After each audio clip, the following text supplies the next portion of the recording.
Hello friends, आप सभी का आपके चैनल पल द लर्निंग पॉइंट में स्वागत है। दोस्तों, आज मैं आप लोगों के लिए जो वीडियो लेकर के आया हूँ, नोट्स लेकर के आया हूँ, वह आपके Jharkhand staff selection commission CGL के जो एग्ज़ाम है उससे संबंधित है। और उसके सिलेबस में आप सभी को पाश्चात्य साहित्य सिद्धांत पढ़ना है। और आज का वीडियो पाश्चात्य साहित्य सिद्धांत से ही संबंधित है। और जो आज का वीडियो का सब्जेक्ट है उसमें हम मैथ्यू आर्नल्ड को देखेंगे और ये सिलेबस में आपके हैं। और मैं एक और बात बता दूं, यह सिर्फ झारखंड स्टाफ सिलेक्शन के लिए नहीं, ये बाकी और भी जितने भी एग्ज़ाम हैं जहाँ पर हिंदी सिलेबस में है उन सभी एग्ज़ामों के लिए, चाहे वो टीचर के एग्ज़ाम हो या अन्य एग्ज़ाम हो, जेपीएससी के हों, बीपीएससी के हों, सभी के लिए इम्पोर्टेंट है। तो वीडियो को पूरा देखने का प्रयास कीजिएगा और अच्छे से देखिएगा। और मैं एक बार फिर से बोलता हूँ कि कोशिश कीजिए, एक दो बार वीडियो को देखिए और ख़ुद से नोट्स पहले लिखने का प्रयास कीजिए। याद हो जाता है तो वो आपके लिए बहुत अच्छा रहेगा। तो मैं सुभाष आप सभी का फिर से स्वागत करता हूँ और चलिए वीडियो स्टार्ट करते हैं। दोस्तों, वीडियो अगर पसंद आए तो एक लाइक ज़रूर से कीजिएगा। आपके लाइक से मुझे मोटिवेशन मिलता है और वीडियो बनाने में थोड़ा सा एनर्जी प्राप्त होता है। तो चलिए आज का पहला पॉइंट देखते हैं।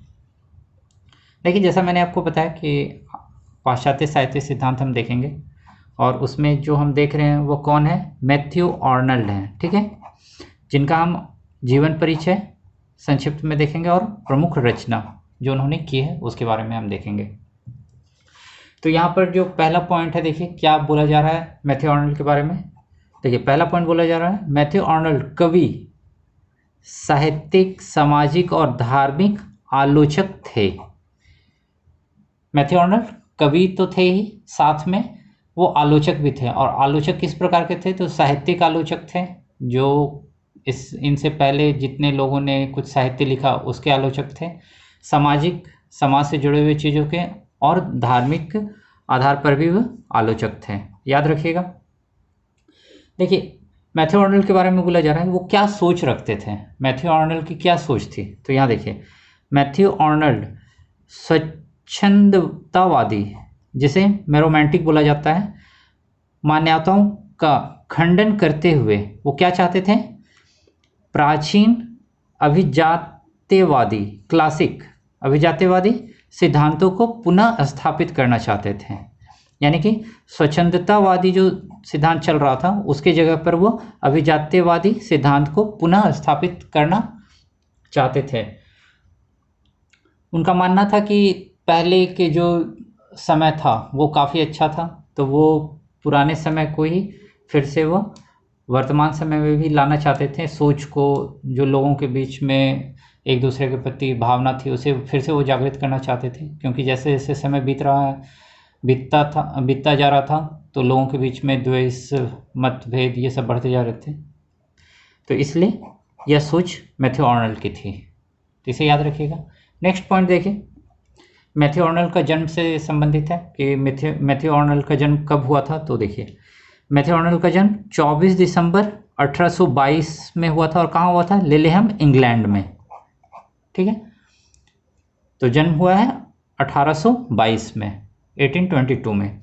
और इनका निधन कब हुआ है? तो यह हुआ है 15 अप्रैल 1888, लिवरपूल, इंग्लैंड में। मृत्यु, निधन कब हुआ है? 1888 में। याद रखिएगा, मैथ्यू आर्नल्ड का जन्म 1822 में और निधन 1888 में। नेक्स्ट पॉइंट देखिए, नेक्स्ट पॉइंट है मैथ्यू आर्नल्ड के पिता। इनके पिता कौन थे? तो इनके पिता का नाम है डॉक्टर थॉमस आर्नल्ड, ठीक है। और ये कौन थे? तो देखिए, नीचे का पॉइंट है, इनके पिता रग्बी स्कूल के हेड मास्टर थे और ये काफ़ी प्रसिद्धि प्राप्त किए थे इस नौकरी में रहते हुए, में हेड मास्टर की नौकरी में रहते हुए। यह बताया गया इनके जीवन परिचय में। देखिए, नेक्स्ट पॉइंट है, मैथ्यू आर्नल्ड की पत्नी कौन थी? तो देखिए, उनका नाम है फ्रांसिस लूसी आर्नल्ड। और मैथ्यू आर्नल्ड की शादी 1851 में हुई थी। तो इसे याद रखिएगा। इनके पिता रग्बी स्कूल के हेडमास्टर थे। और ये जो रग्बी स्कूल है मैथ्यू आर्नल्ड की लाइफ में काफ़ी इंपॉर्टेंट है, आगे देखिएगा काफ़ी बार इसकी चर्चा होगी। चलिए नेक्स्ट पॉइंट देखते हैं। मैथ्यू आर्नल्ड की प्रारंभिक शिक्षा कहाँ हुई थी? तो देखिए मैथ्यू आर्नल्ड की प्रारंभिक शिक्षा लिलेहम एवं रग्बी स्कूल में हुई थी। और ये रग्बी स्कूल कौन सा है? तो जहाँ इनके पिताजी हेडमास्टर थे वही है रग्बी स्कूल है। तो यहाँ आपने देखा, आगे भी आएगा इस रग्बी स्कूल का नाम, इसे याद रखिएगा। मैथ्यू आर्नल्ड की प्रारंभिक शिक्षा लिलेहम एवं रग्बी स्कूल में हुई थी। प्रारंभिक शिक्षा के बाद देखिए इनका कॉलेज का पढ़ाई कहाँ हुआ था? तो इनके बाद कॉलेज की पढ़ाई बेलियोल कॉलेज, इसे याद रखिएगा, बेलियोल कॉलेज से हुई थी। और स्नातक मैथ्यू आर्नल्ड ने कहाँ से प्राप्त किया था? तो ऑक्सफोर्ड यूनिवर्सिटी से। मैथ्यू आर्नल्ड ने स्नातक की उपाधि कहाँ से प्राप्त की थी, डिग्री? तो ऑक्सफोर्ड यूनिवर्सिटी से प्राप्त की थी। तो इसे याद रखिएगा। नीचे का पॉइंट देखिए, इंपॉर्टेंट पॉइंट है यह। स्नातक पूरी करने के बाद मैथ्यू आर्नल्ड क्लासिक शिक्षक के रूप में रग्बी स्कूल लौट आए, जहाँ से इन्होंने पढ़ाई की थी और जहाँ इनके पिता हेडमास्टर थे। तो वहीं पर जब इन्होंने ऑक्सफोर्ड से स्नातक की डिग्री प्राप्त की और उसके बाद यह क्लासिक शिक्षक के तौर पर रग्बी स्कूल वापस आ गए थे। इसे याद रखिएगा, इंपॉर्टेंट पॉइंट है। नेक्स्ट देखिए, मैथ्यू आर्नल्ड 1851 में शादी के बाद, मैंने ऊपर बताया था कि मैथ्यू आर्नल्ड की पत्नी का नाम फ्रांसिस लूसी आर्नल्ड है और इनकी शादी 1851 में हुई थी। तो यहीं पर बताया जा रहा है कि मैथ्यू आर्नल्ड 1851 में शादी के बाद एक सरकारी स्कूल में इंस्पेक्टर के रूप में काम शुरू किया। यह एक स्कूल में इंस्पेक्टर के तौर पर भी काम किया और इसी नौकरी में, इंस्पेक्टर की नौकरी में इन्हें इंग्लैंड के और महाद्वीप के अन्य जगहों पर घूमने का मौका भी मिला, जहाँ पर इन्होंने कुछ सीखा और उसी चीज़ को इन्होंने अपने साहित्यिक जीवन में भी अपनाया है। आगे देखिएगा, मैं बताऊंगा। तो इसे याद रखिएगा, मैथ्यू आर्नल्ड ने 1851 में शादी के बाद सरकारी स्कूल इंस्पेक्टर के रूप में भी काम किया है। नेक्स्ट पॉइंट देखिए, यहाँ से इंपॉर्टेंट है, उनके साहित्यिक जीवन से संबंधित है। देखिए, पाश्चात्य साहित्य में आधुनिक अंग्रेजी आलोचना का प्रारंभ, क्या बोला जा रहा है?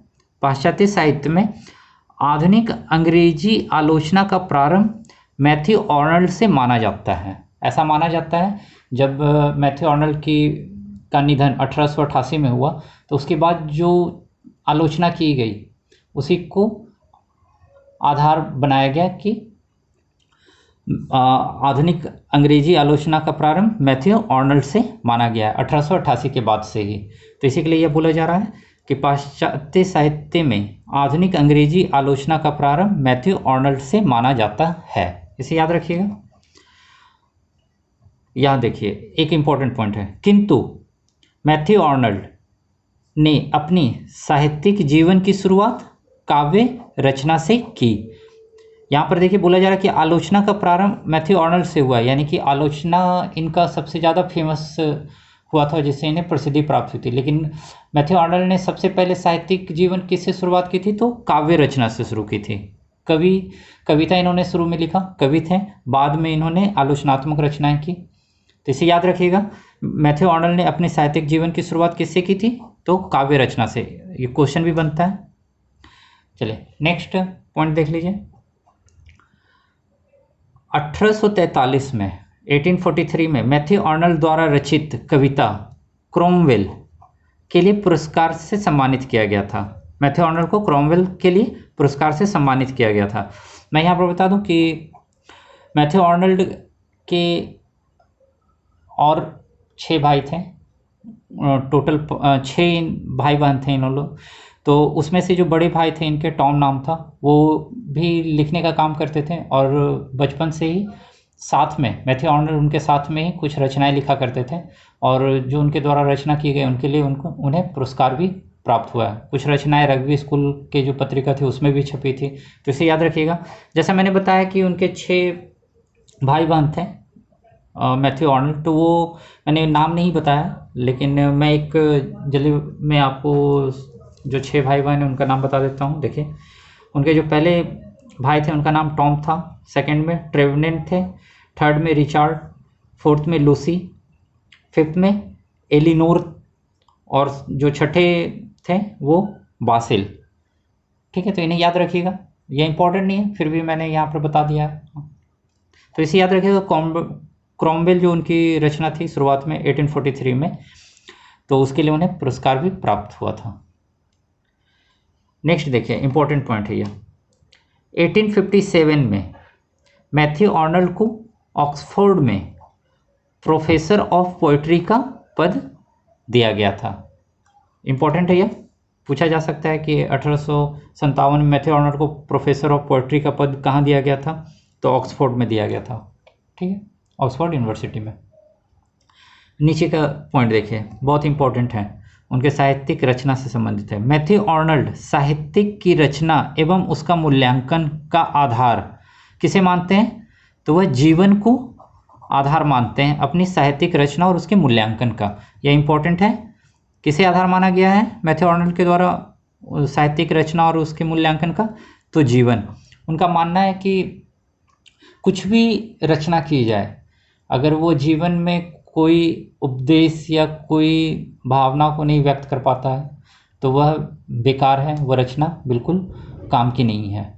तो मैथ्यू आर्नल्ड की भी जितनी रचनाएं वो जीवन पर आधारित थी कि उसका जीवन में कुछ ना कुछ प्रभाव पड़े, अच्छा प्रभाव पड़े। तो इसे याद रखिएगा, मैथ्यू आर्नल्ड के साहित्यिक की रचना एवं उसके मूल्यांकन का आधार क्या था, तो जीवन। तो यहाँ तक आपने देखा, इंपॉर्टेंट पॉइंट है सारे, एग्जाम में पूछा जा सकता है इससे संबंधित क्वेश्चन। चलिए देखिए नेक्स्ट पॉइंट देखिए, ये भी काफ़ी इंपॉर्टेंट है, इस पर क्वेश्चन बनेगा। देखिए, काव्य में सरलता व स्वाभाविकता आदि गुणों का समर्थन करने वाले मैथ्यू आर्नल्ड यूनानी काव्य शास्त्रियों में अरस्तु को अपना आदर्श मानते थे। मैथ्यू आर्नल्ड किसे अपना आदर्श मानते थे, तो अरस्तु को आदर्श मानते थे। याद रखिएगा, क्वेश्चन बनता है, इससे क्वेश्चन पूछा जा सकता है। मैथ्यू आर्नल्ड किस यूनानी काव्य शास्त्रियों में किसे अपना आदर्श मानते थे, तो अरस्तु को। नेक्स्ट पॉइंट, यह भी काफ़ी इंपॉर्टेंट है। देखिए, विलियम वर्ड्सवर्थ, हम पढ़ रहे हैं मैथ्यू आर्नल्ड के, लेकिन देखिए विलियम वर्ड्सवर्थ का नाम आया है, यह देखिए कितने इंपॉर्टेंट है यहाँ पर। विलियम वर्ड्सवर्थ मैथ्यू आर्नल्ड के पड़ोसी और दोस्त थे। मैथ्यू आर्नल्ड और विलियम वर्ड्सवर्थ के एज में काफ़ी डिफरेंस था, लेकिन ये पड़ोसी थे और दोस्त भी थे। ठीक है, याद रखिएगा। नीचे का पॉइंट देखिए, वर्ड्सवर्थ के निधन के बाद मैथ्यू आर्नल्ड ने एक कविता लिखी थी। वो कविता का नाम क्या है, मेमोरियल वर्सेस। ठीक है, इसे याद रखिएगा। क्वेश्चन है, मेमोरियल वर्सेस कविता किससे संबंधित है, तो मैथ्यू आर्नल्ड के द्वारा लिखा गया है। किनके लिए, विलियम वर्ड्सवर्थ के लिए। इसे याद रखिएगा, बहुत इंपॉर्टेंट है। नेक्स्ट पॉइंट देखिए, मैथ्यू आर्नल्ड की पहली रचना, उनकी एक रचना थी जब वो लिखी गई थी मैथ्यू आर्नल्ड के द्वारा, तो वह बिना किसी पहचान के ही प्रकाशित हुई थी। तो वह कौन सी रचना थी, तो उसका नाम है, देखिए यहाँ पर, द स्ट्रेस रेवलर।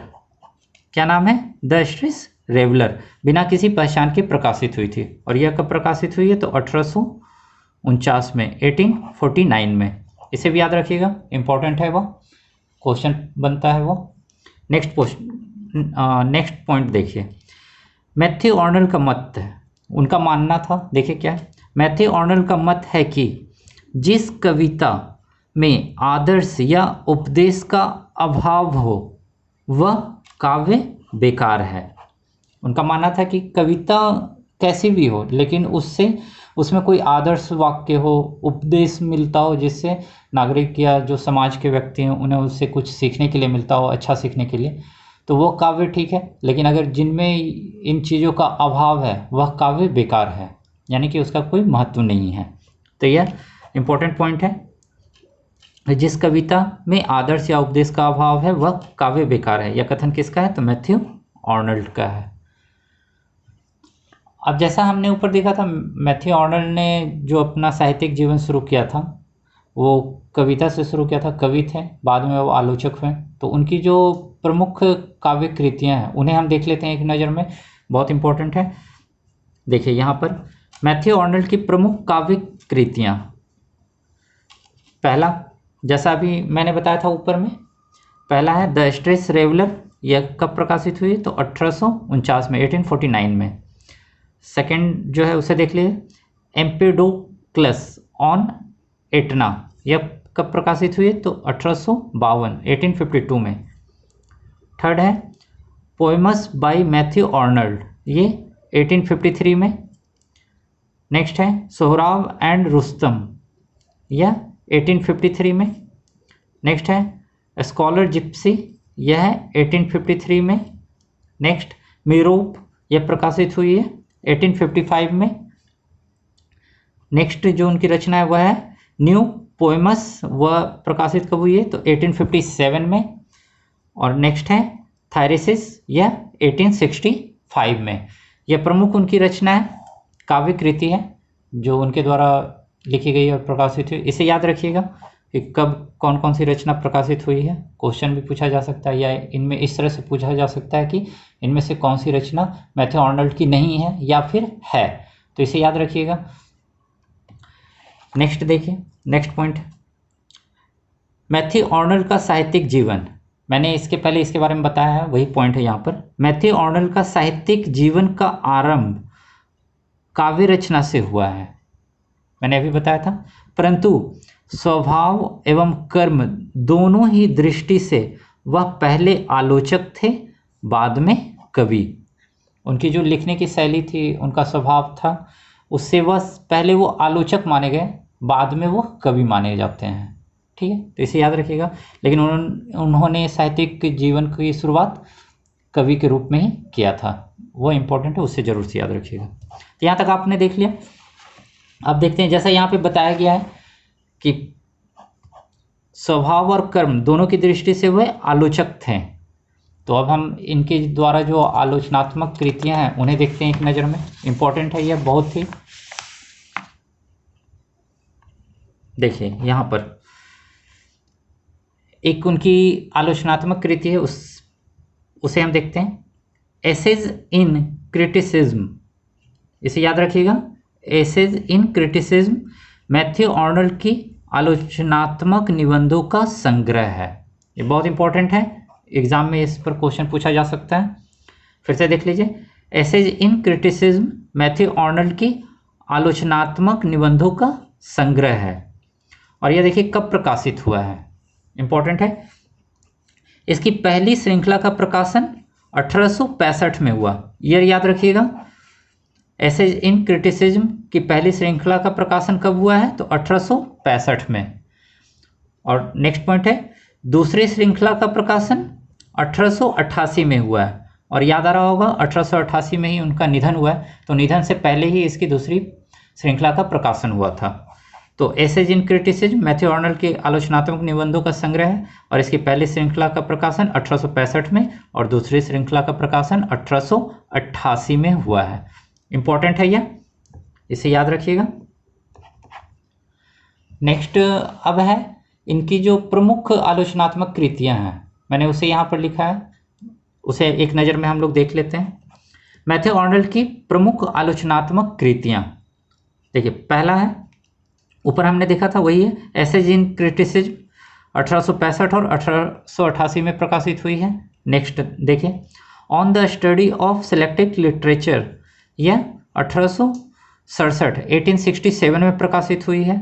नेक्स्ट है लिटरेचर एंड ड्रामा, यह कब प्रकाशित हुई है? तो 1873 में। नेक्स्ट है कल्चर एंड एनार्की, यह 1869 1869 में प्रकाशित हुई है। नेक्स्ट है गॉड एंड द बाइबल, यह 1875 1875 में। और लास्ट है essays on church and state, ये 1877 में। इनके द्वारा और भी रचनाएं की गई है, टोटल बताया गया है 40 के लगभग इन्होंने रचनाएं की हैं। लेकिन यहाँ मैंने प्रमुख जो इनकी रचना है जिस पर क्वेश्चन पूछे गए हैं इससे पहले भी और पूछे जा सकते हैं, उन्हीं को मैंने यहाँ पर आपको बताया। तो इन्हें जरूर से अच्छे से देखिएगा, नोट कीजिए इसे और याद रखिए। देखिए आज का लास्ट पॉइंट है और आज का वीडियो यहीं पे समाप्त होगा। तो देखिए लास्ट पॉइंट क्या है। मैथ्यू आर्नल्ड के अनुसार काव्य संस्कृति का सर्वश्रेष्ठ साधन है। क्या बोला जा रहा है? काव्य यहाँ कॉमा आएगा, काव्य संस्कृति का सर्वश्रेष्ठ साधन है और संस्कृति ही पूर्णता का दूसरा नाम है। यहाँ जो पूर्णता वर्ड आ रहा है ये बहुत ही इंपॉर्टेंट है। मैथ्यू आर्नल्ड का मानना है कि अगर कुछ भी रचना की जाए, कुछ भी काम किया जाए तो उसे पूर्ण रूप से किया जाए। तो उनका मानना था कि पूर्णता से जो कार्य किया जाता है वह अच्छा होता है। तो उसी पर उनका जो मत है उनके अनुसार उसी को यहाँ पर किया गया है कि काव्य संस्कृति का सर्वश्रेष्ठ साधन है और संस्कृति ही पूर्णता का दूसरा नाम है। तो इसे याद रखिएगा, यह भी पूछा जा सकता है, यह कोट या मत किसका है। काव्य संस्कृति का सर्वश्रेष्ठ साधन है और संस्कृति ही पूर्णता का दूसरा नाम है। तो ये वीडियो आज यहीं पर समाप्त होता है। दोस्तों, आज का वीडियो आप लोगों को कैसा लगा जरूर से बताइएगा, और अच्छा लगा हो तो एक लाइक ज़रूर से कीजिएगा। मैं फिर से आपसे बोल रहा हूँ। तो आज का वीडियो मैं यहीं पे समाप्त करता हूँ। नेक्स्ट वीडियो में इन्हीं से संबंधित इनके जो सिद्धांत हैं उन्हें और उनसे संबंधित जो कुछ क्वेश्चन बनेंगे मैं उन्हें आपके सामने ला कर रखूँगा। तो दोस्तों, यह जो झारखंड स्टाफ सिलेक्शन के सिलेबस में पाश्चात्य साहित्य सिद्धांत आप लोगों को पढ़ना है, तो उसमें यह लास्ट टॉपिक है। इसके पहले मैंने आपको प्लूटो, वर्ड्सवर्थ, पियर्स और रिचर्ड्स पर वीडियो दे दिया है और ये लास्ट मैथ्यू आर्नल्ड है उस सिलेबस में। तो इसे मैं नेक्स्ट वीडियो में कंप्लीट कर दूंगा। आप ये जो 5 पाश्चात्य साहित्य सिद्धांत के लेखक थे इन्हें पढ़ना था। मैंने इसके लिए एक प्लेलिस्ट अलग से बना दिया है चैनल पर पाश्चात्य साहित्य से, आप उसे जा कर के देखिए। आपको जितने भी वीडियो मैंने बनाए हैं वो सारे उस प्लेलिस्ट में आपको एक जगह पर मिल जाएंगे। तो आज के लिए बस इतना ही, नेक्स्ट वीडियो में मिलते हैं। धन्यवाद।